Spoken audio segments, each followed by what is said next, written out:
I call the Honourable Member Ian Lees-Galloway. Thank you very much, Mr Speaker. It gives me a lot of pleasure to rise and offer the Labour Party's enthusiastic and wholehearted support for the Smoke-Free Environments Controls and Enforcement Amendment Bill. This is an important step on the path to achieving a smoke-free nation by 2025, a path that this nation has been on for a number of years. And I think it's an important step because we have seen in this term of Parliament, this is now probably the second significant piece of legislation aimed at curtailing the use and prevalence of tobacco smoking in New Zealand. And in this term of Parliament, we have seen near consensus across parties for these measures. That is a huge leap forward, I have to say, from some of the debates, some of the fights, I think is probably the appropriate word, that we have had in New Zealand in the past when it has come to tobacco control and legislation dealing with tobacco control.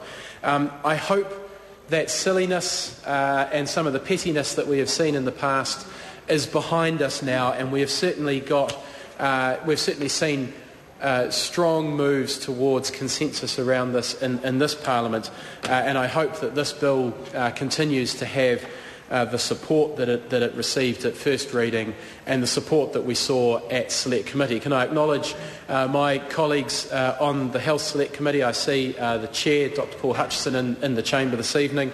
It was a very constructive conversation. Everybody was on the same page.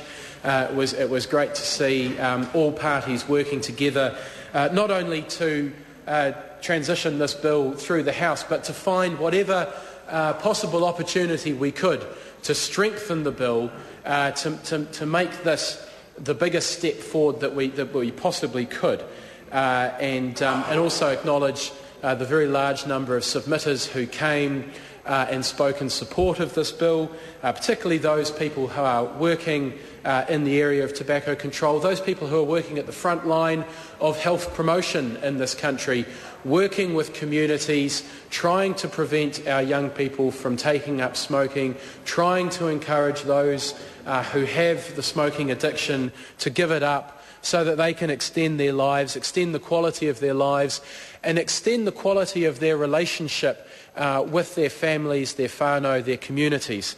And I think there are amazing people out there doing that work, trying to improve the health and well-being of all New Zealanders, and I would like to acknowledge them. It's fair to say that we didn't have 100% support from all submitters. We did hear from people who I think it's fair to say were representing the tobacco industry. We heard some retailers, people who I guess were concerned about the compliance, the change that it would mean for their business, and also I think the same tired old arguments from the tobacco industry that this is about adult choice and that people should have the choice to choose whichever brand of cigarettes they would like to smoke. Mr Speaker, people have the choice still. We are not banning tobacco smoking. We are not stopping people from being able to purchase tobacco products from where they're quite used to purchasing them right now. People will still have that choice. What we are simply doing with I think what is the most significant part of this bill by removing tobacco displays is removing those temptations for people who are trying to quit and removing that presence, that sort of omnipresence of tobacco in retail outlets that young people are exposed to. It is true that the only thing that you have to look at if you go into a dairy and most supermarkets is that tobacco display. It's right behind the counter where you have to go and pay for whatever other goods you wanted to purchase. It's right there in your face. And I, for one, and I'm sure everybody else in this chamber, would join me in saying that I'm looking forward to the day where I can walk into my local dairy and that tobacco display will no longer be there. I know there's already a number of retailers who have taken up this initiative and they report that they've seen no loss in sales. They see no loss in custom. In fact, it's gone down very well with their communities. There were a number of issues, Mr Speaker, that we did consider at the Select Committee. One of those was the commencement and transition dates. A number of submitters wanted to see the commencement date brought forward and the transition dates shortened as much as possible. I can understand their enthusiasm.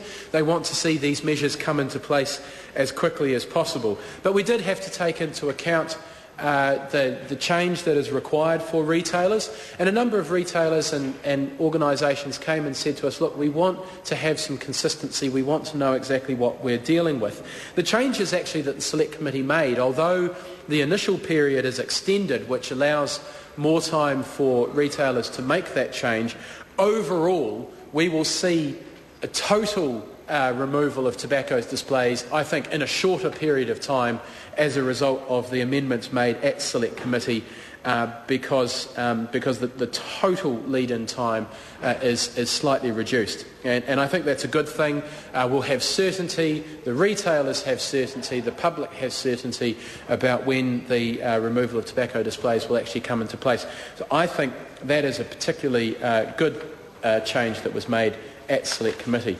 There was one issue, and I don't want us to get distracted by this issue, but there was one issue which I suppose was particularly vexing for the Select Committee, and that was the issue of herbal smoking products and whether or not we should extend the same conditions that we are placing on tobacco to other herbal smoking products. And I know this is a particularly relevant issue over the last couple of weeks, where we've seen a lot of media coverage about products such as Chronic, Dream, Spice. These are synthetic cannabis products which do fall under the Smoke-Free Environments Act as herbal smoking products.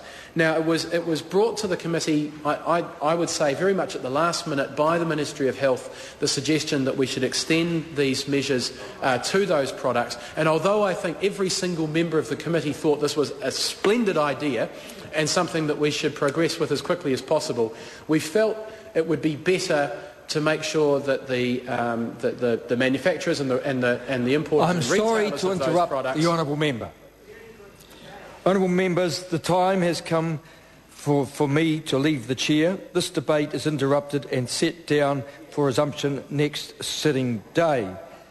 The House therefore stands adjourned until 2 p.m. tomorrow, Thursday the 24th of June. Haere rā, po Māori, good evening.